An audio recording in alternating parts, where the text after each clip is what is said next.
between the commander and the member and the member's benefits that are found in the continuity binder. You guys play a really critical role. I hope you guys all realize that, and our command staff is really leaning into this. You guys are setting the example across the New York State Guard, probably the entire Air National Guard for the UCA program. You guys are doing a really great job. And there's a Unit Career Advisor Award that was submitted. We're going to find out if the person won it or not. And there's some units locally here that we're going to highlight. So you guys are doing great. Your bridge for the commander and members, trusted advisor. It's really important that you pay close attention today to the benefits stuff. There's a lot of questions that we get asked that I feel like the UCA should be able to answer, facilitate in-house, and kind of lighten the load for retention in a way, but also you build a rapport with your people and being a resource for them is kind of a compounding effect, and it's just going to build a culture of retention. And the member's going to want to stay with you, I think, if you guys do that. The command perspective, like I said, they're really leaning into this program and relying on you guys. If you don't already have an open line of communication with your commander, I encourage you to interact with them more. I know a couple folks interact monthly, some weekly, but it's really important that you're keeping them abreast as to the changes that are taking place and making sure they got their finger on the pulse of their members. We just had a member actually come in whose CMP indicated that they were going to re-enlist, but they chose to separate. And it's kind of an anomaly in my mind, but it's also kind of one of those things I feel like maybe a unit career advisor or maybe one of their unit members, somebody like a coworker might have had an idea. And the sooner that we have an idea that somebody's unhappy and is thinking about getting out, the sooner we can react and provide them with all the information that they need. In a lot of cases, people don't realize what's out there and available to them. For example, career field change, or maybe that person's earned some time towards the post 9/11 GI Bill, but they haven't quite got the benefit fully, and it's just a matter of getting on orders for a couple more months. And that could lead to another enlistment term, which would be good all the way around.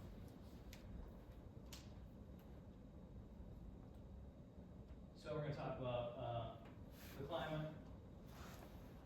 You guys aren't privy to the briefings that we give on a monthly basis, but there's a big focus on retention right now. Last year was recruiting, now it's retention.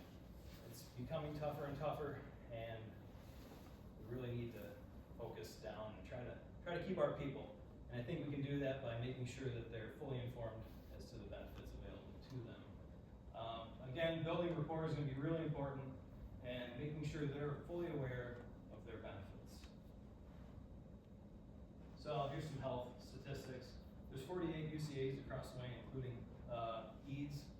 Train attendance is lower than I'd like to see it. It's usually around 70% of the folks. And I've been working on the inspections, the SABs. I think I've sat with most of you. We only have 5 left to do, and we're working to get those accomplished. Any questions about SABs? Anybody here need to have one done? Yes. Yep. We'll get with that. We're kind of kicking that down the road because you guys are so new. So in my time here, I've seen dramatic improvements in AMXS and weapons shop, so that's just kind of want to highlight you guys. Good job.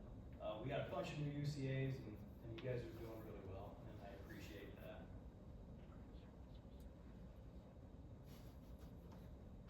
And now we're going to get into the benefits. I'm going to let Sergeant Hike kind of talk to you about these. She's the absolute expert.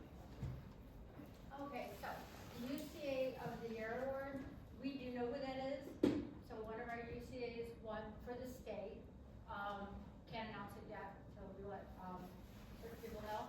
So one of our UCAs did win for the state.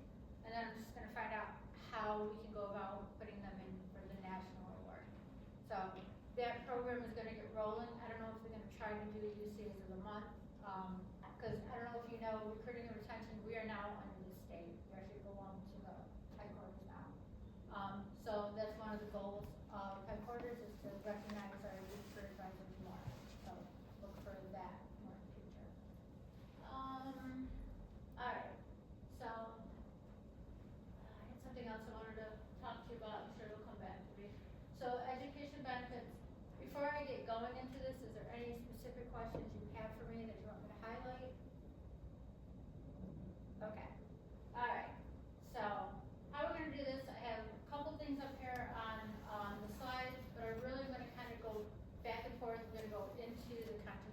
calendar, just to show you where things are, how to use it. I know you know how to use it, but just to kind of show you how to do it, and then use our link tree.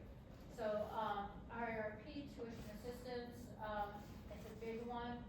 That is automatic. The minute somebody enlists, they are eligible to use this program. That's, I think, one of the you can't even use a GI Bill yet, but they can use this.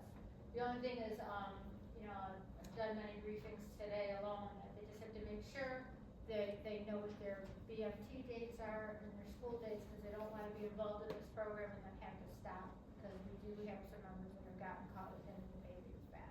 But they are automatically eligible to use the New York State tuition assistance. So obviously you use it whether you're an AGR, DSG, fall and spring, SUNY CUNY rates, that's the school rate. The guidance is way outdated, as you may have seen, it's back from 2003. I don't know when they're gonna update that guidance. Sergeant Morris and I used to talk about that all the time when he was around, but that's the rate for it. Private colleges up to the SUNY rate. If you see, there's a brand new application out now, but all you do is go into the application and you can scroll down and you can see the colleges that that applies to. So if they're going to like Ithaca College or something like that, they can use it, it'll just cover up to that rate. Okay. So, and then if you see the email, actually, when we're done reading the slide, we'll go into the link tree and show you the new application, the new state POC or box that everything goes to. We would like you, the members, to still CC us, because their state is still, it's not there yet. So things are happening, so they'll still reach back to us. So if we can track who's submitting and we can see that they submitted things, then I can cover for the members. If I don't see the email trail, I can't always cover for them. I'll have to reach back and get this, you know, it's easier if we already have it. So, you can use it with chapter 1606 GIGO and up to the first bachelor's grade. So none of this is probably anything new to all of you. Maybe, I don't know. Any questions on that? Okay. And then you have the military tuition assistance, which is if you're on AGR or active duty orders. Obviously less restrictive. You can use it at any time within the parameters. The POC for that is the veteran who is now 31st. You cannot use it with chapter 1606. It is a federal program, so you usually can't use the two federal together. And that goes up to a master's degree. Any questions on that? Okay.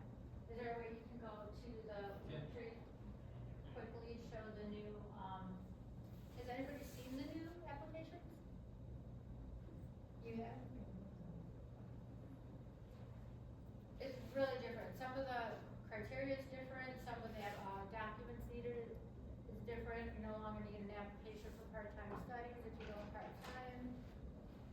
Hello. UCA. UCA training? Yes. Just a couple things that are different with it. You don't need a letter of admission if you have, there's another document you can do instead, so it's kind of important. So when you have an initial, interview, are you bringing this up? Are you going through this process with your members?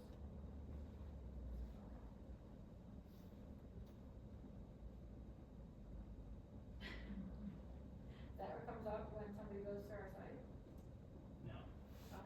you can see it really well on the mobile phone. Can you not see it if you're on one of our computers?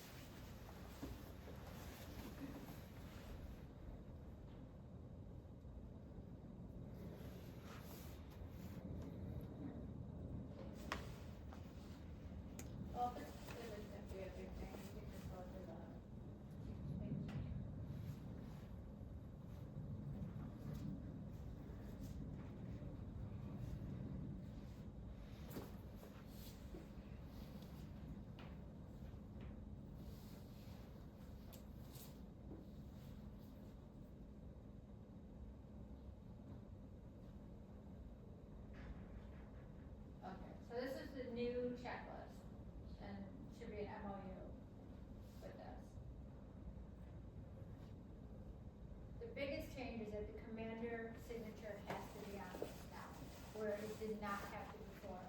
The reason for that is we have to verify that a member is in good standing, and that is the verification.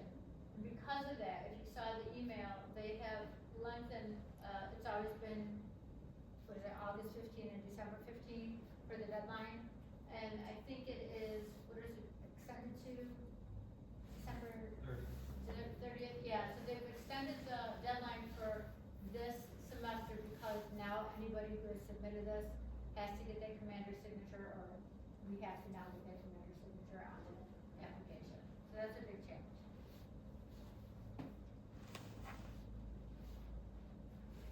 I know this is not the most exciting material, but it's really important. Because these are the things that keep members in, and these are the things that people come to talk to us about, so. This program's really, because it's kind of nuanced and it's gone through some changes, there's a lot of questions that we're getting and a lot of uncertainty. So like a member submitted their package to the state, but in some cases they're not getting a response, so they don't know if they've actually been approved and the semester's approaching. So you might have folks coming to you concerned about this. So just want you to be aware of that. We also have members who have to pay back their semesters, and that's something we never want to happen. So, another thing that's through the last maybe year and a half, grade submission. When I used to do this program as the assistant, I never had a grade submission. Now, a year and a half ago, we have to submit grades. And if they don't submit them, they're not approved, and they can't apply the next semester, or they have to pay back. So, the minute they get their grades, they have to submit them. We put that all over this, but that's just something like that you might want to reinforce when you talk to them. The minute you get your grades, submit them up to the order box, because that's a huge factor in not getting your tuition paid for. And another big question I get all the time is, when is this paid out? When the semester is over? So, how does the approval process work? So, there's two packages that go out. The first package is this MOU application. That's a package. And there's a labeling, process, how they want that done. That goes out. You can send out the second package at the same time if you have everything. It's a set of documents depending on if you're a full-time or part-time school. And if you have everything, you send that out labeled correctly together in one package as the second package. That's where your approval comes from when you have all that sent out. So it says you have 60 days from the 15th to send that second package out, but you don't get the approval until that package goes out. So their approval is where your name is now submitted to the college on the list. If your name is not submitted to the college on the list, your college doesn't see it, they start going after you for payment. And that's when we start getting emails because they're going after the member. So we're trying to tell the member, hey, get this stuff done, get it done as soon as possible. And then you get your name out there, usually everything's good. And then colleges should know for the most part that they're gonna get their payment at the end of the semester. As long as the student meets the criteria, their grades are, where they're supposed to be and they're in good standing. So, okay. Something else to add, if you have a person that has to pay back, they're no longer eligible for the program. They cannot continue in the next semester. You didn't say that. No, I didn't say that, It's, but it's true. it is We've had that state happen. And there's nothing we can do about it, Does that eventually go away? Are they currently? Once they pay it back, they're okay. Oh, okay, it's just while they're in arrears. Correct. But that's hard, it's hard on an airman.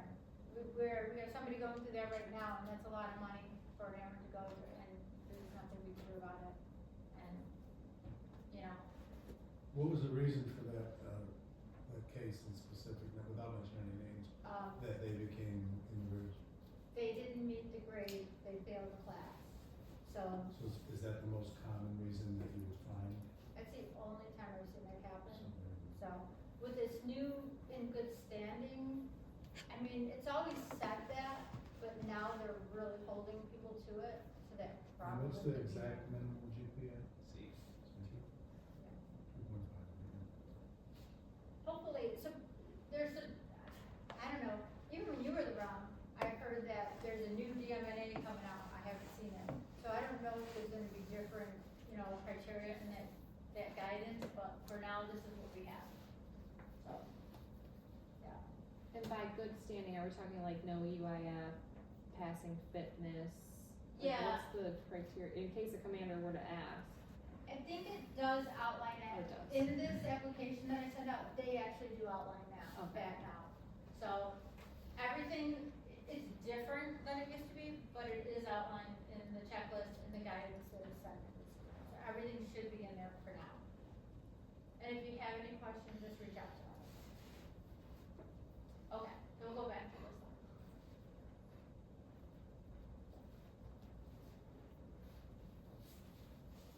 And then look over here. GI Bill 1606 and so this is the guard version of the GI Bill.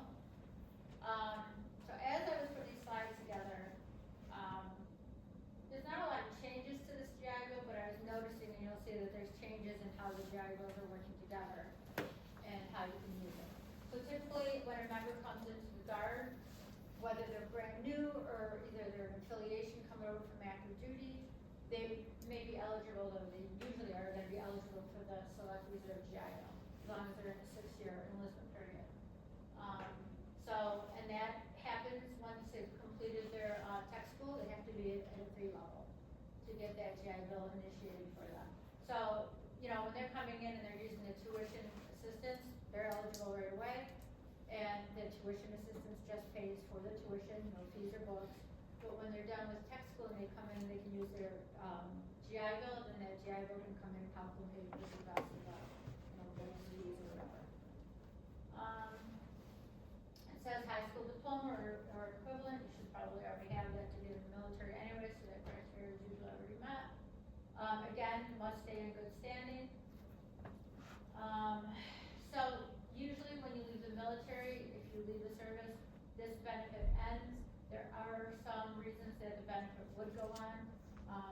If you wanna know what those are, eventually I'll put those up on the Teams page. And all this information comes from VA.gov, which I've noticed they have been updating a lot more than they used to, and it's changing a lot, but anything that you wanna see more on this, VA.gov has a lot of information on it. How it's activated, when you're a member, so here's an important thing. It's getting better, but sometimes members do not come in and process after tech school. When I see somebody, a brand new person, I hammer them, you must come see me when you get back from tech school. So there's all these processing sheets. Brand new people come in and see me, we talk. They're supposed to come in and process when they go to basic training. I don't really care about that, but when they come back from tech school, they have to come into the retention office, because that's when they're eligible to get their bonus payments, and that has to happen in the ROM office, and that's when their GI Bill gets activated. I am finding people from years ago that never had their GI Bill activated because they never came in and processed. And with 1,400 people on this base and sliding in and out, we don't know that. I can't keep track of everybody. Which is part of the discussion I did want to have with you, is we kind of need your help with that. I had this discussion in one of our recruiting retention. We brief the commander every month. And I brought this up to the chiefs. And some of it was well met and some of it was not. I don't know, just by sitting down, who has a Montgomery GI Bill activated, who doesn't have a benefit or not. So I need you to talk to your people. Did you talk to the ROM? Do you have your GI Bill activated? Do you know that you have that? Make an appointment with the ROM. Make sure you have this. Because if they don't, I talked to somebody, another thing that happens is people will automatically slide over to post 9/11 and not even use part of this benefit when they can. Because this is another thing we'll talk about with that. And they've lost benefits they could have used. So they're just not getting their full benefits, and they're getting the briefings they need. And I'll ask, well, why did you do that? Well, I don't know, I just did it. So they're not talking to the UCAs, they're not coming to talk to the ROM, and they're just going through their careers without the things that they should have activated. So they need to do that in processing part when they come back from tech school. It's really important. I have a question. Yeah. Is there a report that shows who's activated and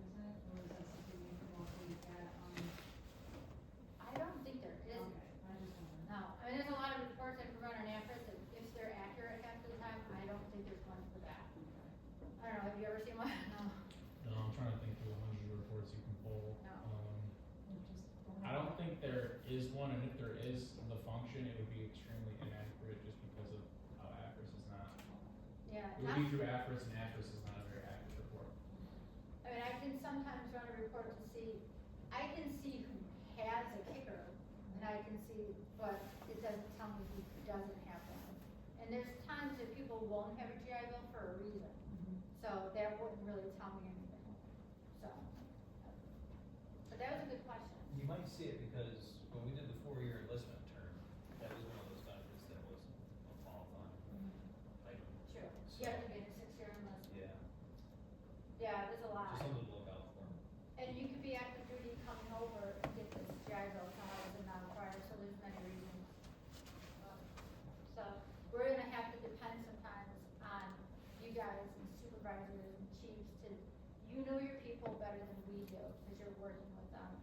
And that kind of, I'm gonna segue off of this benefit thing for a minute, that goes to what Sergeant Schaefer was talking about. You know, the CMPs, and we read through them, and we look at them. And like today, I had a person show up and they're out processing, I'm like, well, I didn't know you were out processing, what happened? And everything looked great, CMP, no follow-up, and bam, they're out processing. And you know what, people are gonna leave and they have that right to leave. We're a little shocked by it. I get asked weekly, and I get asked by the commanders, why are people leaving? And I come up with the answers I can from CMPs, from exit surveys, and whoever I do talk to. But I'm not gonna know the answer to that question as much as you guys do.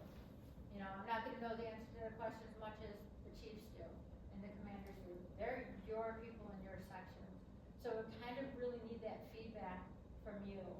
And we're going to be reaching out. We're gonna be starting in December, going to the units and doing briefings. We're gonna be tagging up the UCAs in those groups and squadrons to work with us, and we're gonna be briefing your people, but we're also gonna be reaching out like, hey, what's your climate, what's going on? Just so that we know, because everybody wants this information, and I can't sit here and go, yeah, so-and-so over there is doing that, I just don't know that, but you should, and you do, so. We're gonna really be relying on you for that kind of information, just to help us out. Another quick thought I had is, if you yourself haven't utilized some of these programs, maybe identify somebody that has or currently is, because they can be a really great mentor for a member. I know when I started using the RIRP program, I didn't know where to go, so I just found somebody in my unit that was using it, and they kind of helped me navigate that space. Something to think about. Okay. Any questions? Okay. So, what else? So there's a kicker contract, that's if you have a bonus, it usually comes with a kicker. Occasionally, there's bonuses that don't, but typically they do, that's an additional amount of money that comes with it.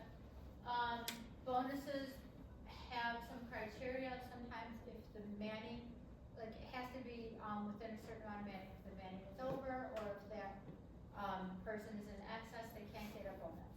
But, if they can't get a bonus because of that reason, they can still get a kicker. So, they can end up getting their GI Bill and their kicker when they come back from tech school. So, just things to know. So, talk to your people, find out, you know, hey, you were in the bonus eligible AFSC, do you have your kicker? That's something they should have had.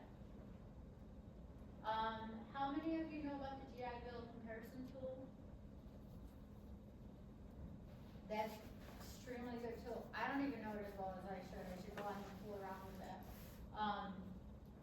It's a tool, there's a link, so we have the GI Bill slides that are, well, it's on Teams, and it's on our link tree.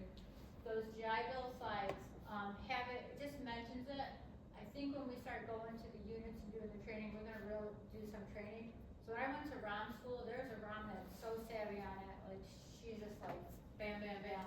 And not only can you use it, you go to that tool and you can put in your GI Bill, what school you're going to, what kind of school you're going, are you gonna be online, are you gonna be in class, you know, how many credit hours, what your percentage of your GI Bill that you're eligible for, you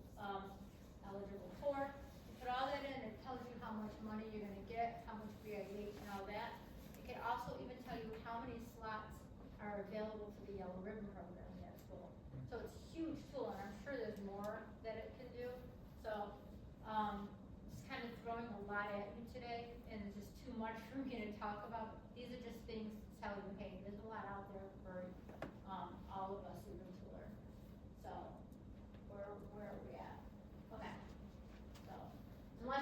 more question on this, I'm gonna move on, because I know we're getting close to time. Post 9/11, I've kind of been going in and out between all the JAG bills. You've all seen that, the 9/11 slides, right, the post 9/11 JAG bill slides? Has anybody not seen them? Okay, they're pretty detailed. They talk about the criteria for the 9/11 JAG bill. They talk about what the percentages are and what you have to get those percentages. They talk about how to transfer. Who knows how many years you have to be in before you can transfer your JAG bill? 4. Almost? 6. 6. Who knows how many years you have to be in before your dependents can use that, your children can use your JAG bill? Well, you can transfer at 6, so how many years do you have to be in before they can use it? 10, right? So there's all sorts of criteria, except the spouse. If you are receiving active duty BAH, can your spouse receive MHA, which is military housing allowance for the post 9/11? Can your children? Yes. Okay. Are they receiving it right now with the government shutdown? Supposed to. It's supposed to be. That's what they said. I don't know if it ever is. Okay. I can tell you that my kicker payments have not gone up because of the shutdown. Say you are, maybe they just didn't say when. That's actually what the letter I got sent. Receiving it, but not gonna be paid out. That's great. Yeah, they, VA released a statement saying, everyone's supposed to be getting their benefits. The other thing.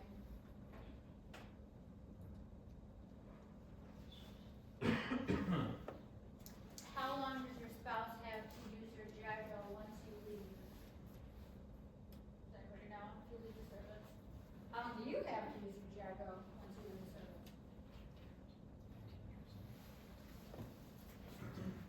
If you left today, how long would you have to use your JAG bill? If you're briefing somebody this. Does anybody know? Nobody? Did you ever hear of the forever JAG bill? If you left today, your JAG bill is yours forever. Right? So, I had to look at the date. January 1st, 2013, if you left before that date, I think it was 15 years, right? So your spouse follows that same pattern. So if you were left before January 1st, 2013, your spouse had 15 years. Now they have forever. Okay? What about children, you know? I was gonna ask you that.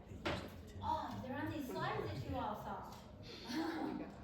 How many people look at these slides? So, how old can you transfer your benefits till, and what age can you not transfer past? 26.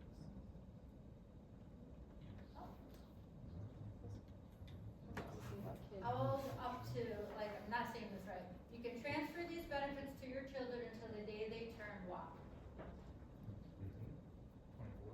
I thought somebody said it. 23. 23. Right? The day they turn 23, you can't transfer them. They can use them until they turn 26. Children are by age, the spouse is with you. Okay? Does that help? So when you brief this stuff, this is the information that you need to know. So use those slides. You can go right through those slides. Can we see our team slides? I'm sorry, I know this is a lot, but this training is purposely going to be longer on you guys, because we're trying to hammer this stuff down.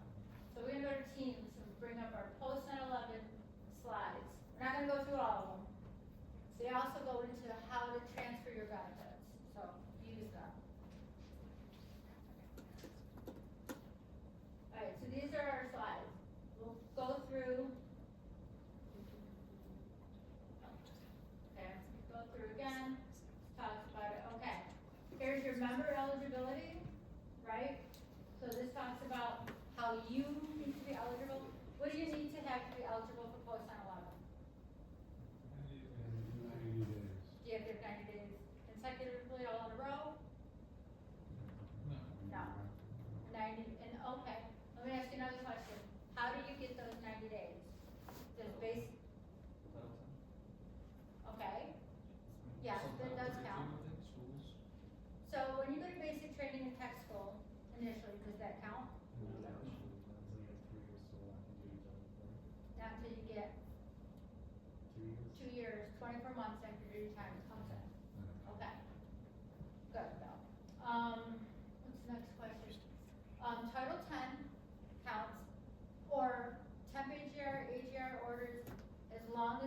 180 days block or more.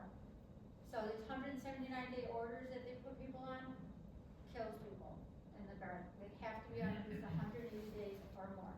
So we're gonna be briefing the commanders that they have to be on that. Okay, so that's part of your eligibility. All right, so what's the next slide? That talks about what it pays for, down at the bottom is comparison tool, that should be much bigger, but we'll go on. All right, here's your percentage, so your eligibility, if you have your 90 days, it's at 50%, and it goes on by day. If you send somebody, or you come into the retention office, I can show you exactly how many days you're eligible for. I bring it up all the time, people are surprised, they don't even know. I just briefed Colonel O'Connor, he did not even know he had eligible days for post 9/11. Somebody told him way back he didn't even qualify, he didn't even transfer it to his kids. So he has 100% eligibility for post 9/11. So make an appointment, come on in, show you the sheet, or send me an email and we'll send it to you. You might have days sitting there, okay? Alright, that talks about your benefits expiring, you all are gonna be forever Jago if you're, yep, you're welcome. Okay, and then this is gonna talk about transferring, and then probably what you need to transfer, and that's all that information we were just talking about. So you can use these slides when you're talking with your members, okay? Any questions on any? So when we start talking about transferring benefits to the children and what have you, I think it's important to note also to keep a month up to yourself in play as well, so you continually have control over the benefits in the event that you needed to use them, or you need to ship them back and forth between the kids, or if one child didn't use them, or so on and so forth and such. You have control of it as long as you keep a month of it or so. You always have control. It's if you leave the service and you don't leave a month for yourself, then you don't get back, then you don't I get guess back. that's what I was. Yeah, that- exactly right. Yeah. Yep, Just saying, if you give it all to two kids, 50% each, and you leave a month for yourself, after you separate, you can't reallocate how much each child gets. right, right. There's a whole, I mean, there's always like other rules that you go into it, like, say one child doesn't use it, or they both grow out of it, or if something bad happens and a member you, allocated passes away, there's revoking, there's all stuff like that. But if you do not leave a month for yourself typically, you've lost access to that benefit. Anything I'm forgetting? You wanna get into the process or no? No, not really, I won't get into that, we don't have a lot of time. But if you have any questions, I will just, yeah. Just for clarification with the TV, I know back when I did it and back when I was around, there was this like massive delay sometimes between the Mill Connect process and then NGB or somebody down there triggering the SOU in my FSS, is that what it was? Yeah, my FSS, my education. Has that kind of smoothed out a little bit? Yeah, so when I went to ROM school, I found out, cause it's like a time limit, but if they're behind, they'll ignore that time limit a little bit. So it is, somebody, A1 up at NGB, that's who goes in and approves your, TEV. So they're always behind, so they go in and there's an SOU that has to happen. And there's slides in there that lead up into that, that's a statement of understanding. So you put your application in, go through Mill Connect, and it leads over to my FSS, my education, and you have to do the SOU. If you don't do that SOU, you have not completed it. So your 4-year commitment starts from the day that you've applied for the transfer, unless you don't complete it, then it's no longer. So, yeah, it is somebody sits there and is supposed to complete it for you, and from what they were saying, they're kind of tracking that if it's their fault, they kind of let that time frame slide a little, Okay. but, Cool. yeah. So I'm not gonna talk a lot about chapter 30, other than it's a active duty benefit. It is sunsetting in 2030. Yeah, I mean, sometimes we work it through with when people come over active duty, they pay $1,200 into that, and they come over to the guard. There's some other information that when we come out to the units, we might talk a little bit more.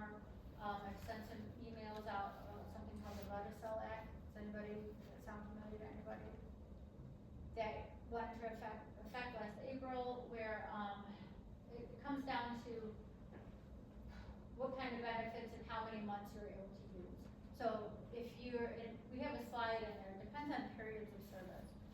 you have only one period of service, you're allowed 36 months of your benefit.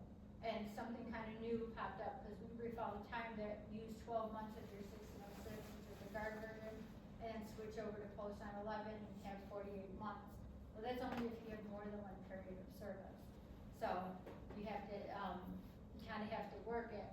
A lot of active duty people would come over into the guard and only be able to use 36 months of their benefit, no matter what. So now there's a Rudisill Act, and I know this is, I'm talking a lot about it, so we do have more information. So that's why we brought this slide up. This act went into effect that they can now go on VA.gov and apply for this to get 12 additional months. So there's information on the site, and if you have any questions about anything that I'm going very fast through, just reach out to me. I'll either even come down, to where you are and we can talk more thoroughly through it. I just don't wanna have you guys sitting here all afternoon. I mean, I can talk for days about all this, so. Any questions, anything I just said? Okay. This is up here. I am not well versed in this. Is anybody in this room, has they used it or know anybody who has used it? Okay, so because I don't know this program, I'm not going to speak for it, but we're probably going to look into it so that we can.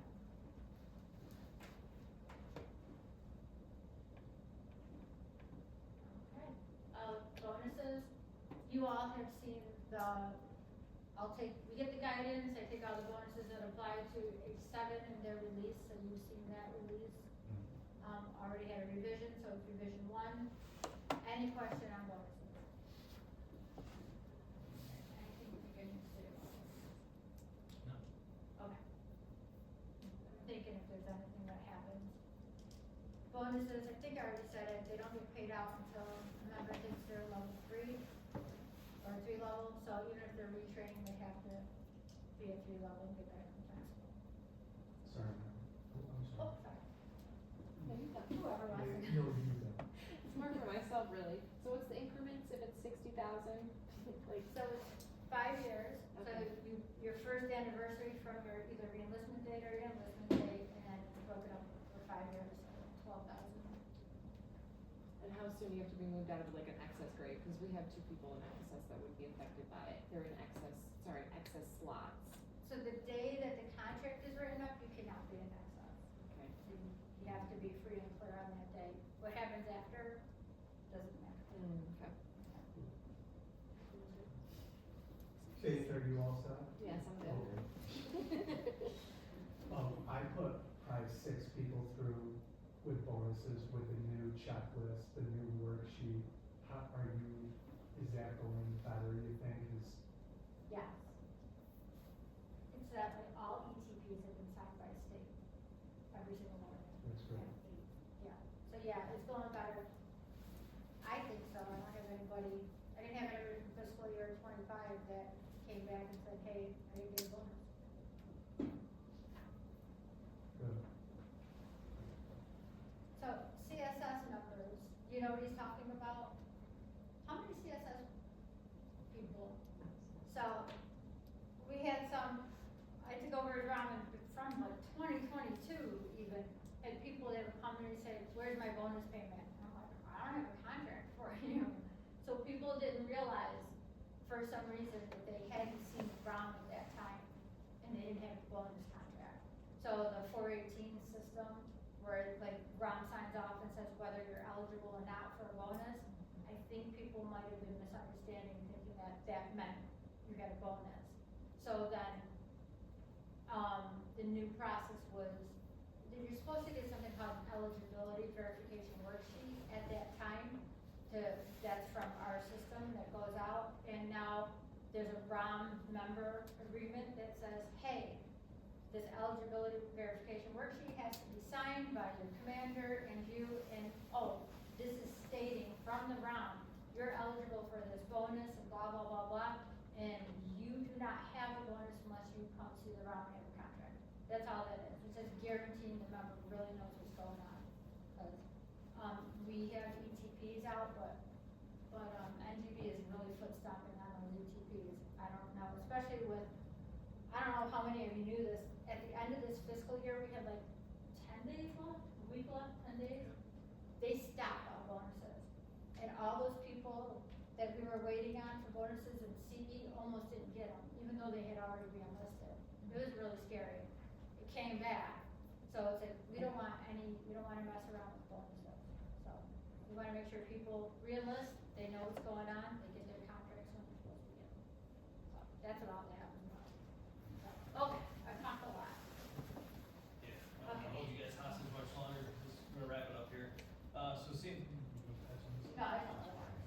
so best practices with the CMPs, it's regulated, you guys can go look at that, but the gist of it is, you need to be having a conversation. We created these digital, CMP forms that you can send out and have the members fill out, which is great, it helps me, it helps you, especially these people that write with chicken scratch, it's really difficult to grab that and put it where it needs to be. But, I want you to enter these CMP sit downs within, have the thought in your mind,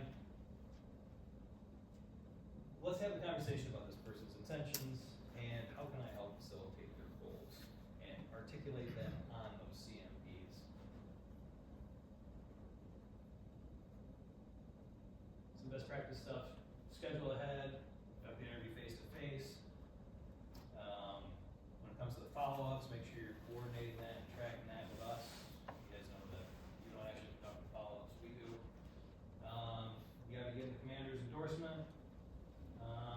Communicate with your chiefs, they need to be engaged with this program. And that's, yeah, you guys have any questions, especially with the process that's changed recently, are there any questions about that? CMPs and communicating with us, and teams? No? Okay. Is there anything you think we could do better to help you guys? Can you make like I'm gonna probably do it myself, could you make like a sheet of like just typical questions to ask as like a mental reminder, or I could just do that for myself maybe, I don't know, just be like, what benefits, like a real quick bullet, I know you have the slides, I was thinking maybe I'll just print the slides and be like, this is what you're eligible for, or if there's just like not like a sheet, but just like a reference, That'd be a good thing, I think. I know when I first joined, Sergeant Gardner over the 152, Paulette, she had a binder and she like ran through the stuff, so the person had a visual, which was very helpful, so. And you guys, I kind of always pull this up, but I don't know if you do it, like, you guys work together, but some of you are pretty experienced and do what you're doing really well. So maybe, I don't know if you, I know you don't have a lot of time, and I know this